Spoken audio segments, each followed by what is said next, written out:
Hello, people. I finished another book. It's called The French Navy and the 7 Years' War. Uh, my first clue about whether this was going to be a good book or not should have been the author's name. His name is Jonathan R. Dull. Uh, I think if that was my name, I would have just left the middle initial out. Jonathan Dull sounds bad enough, but when you say Jonathan R. Dull, I don't know. It's kind of humorous, actually. Uh, this book would have been better titled Politics and Politicians and uh, Endless Rounds of Negotiating Behind the French Navy and the 7 Years' War. I did make some notes here. Uh, this one is just, there's zero first-hand accounts in this book. There is none at all. The hundreds of people that he talks about in this book, they all left memoirs.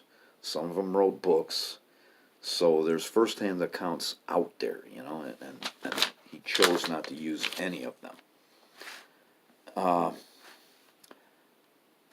On the next page, I got marked, the French. One of the odd things about this book is this guy.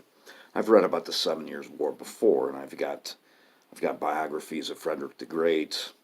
Uh, this guy includes actions in the Caribbean. He includes actions in India. He includes actions in the Mediterranean on Minorca, and he also includes what I would call the French Indian War. And so here the French have decided to send, 9 ships of the line. They split them up. 2 are going to go to Louisbourg, and the rest are going to go to Quebec. And they've all got troops that they're going to deliver, and they're going to try and restore the situation there. That's a story in itself, and this is what I've talked about before, where I try to avoid these books that are broad overviews, and then since this guy, not only talks about the Second Silesian War, but he's bringing the French Indian War, and he's bringing all these other actions into it. This is a very, very broad overview.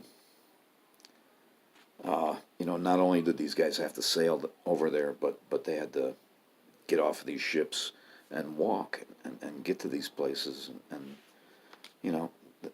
even in the War of 1812, these areas were still a wilderness, just a roadless wilderness.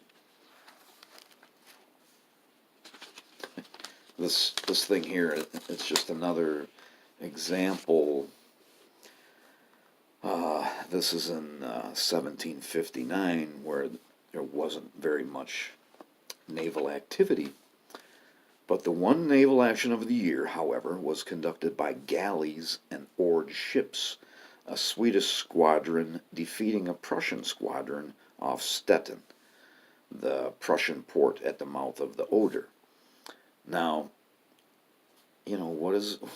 what did a galley look like in the year 1759? That's the only information that he gives me about this thing. Did it look like a trireme? What the hell were they doing still using galleys? Kind of interesting here. They're one of the hundreds and hundreds of people that they introduce. This guy's name was Silhouette, and he was one of the politicians. I don't think he was an officer, but he mishandled the money that was appropriated for the French Navy, and I guess he was tossed in jail.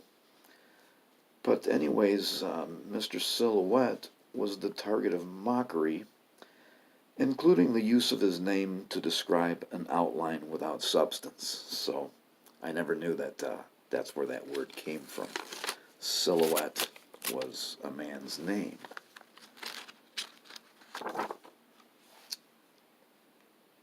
And this is just another thing that I marked off here, that when the British took Fort Detroit, the French were forced to surrender, but apparently there was a group of French soldiers and their officers, 200 of them, that marched from Detroit to the Louisiana Territory instead of surrendering. They marched through the wilderness. There was Indian tribes. Somebody somewhere's got to have wrote a book about that.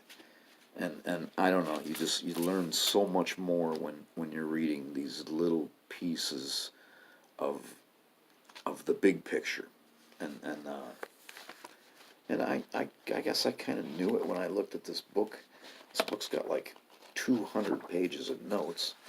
It was only 288 pages, but it took me a couple of weeks to finish this. It was not that great. I can't say that I didn't learn anything, but it was not a great book. Thank you.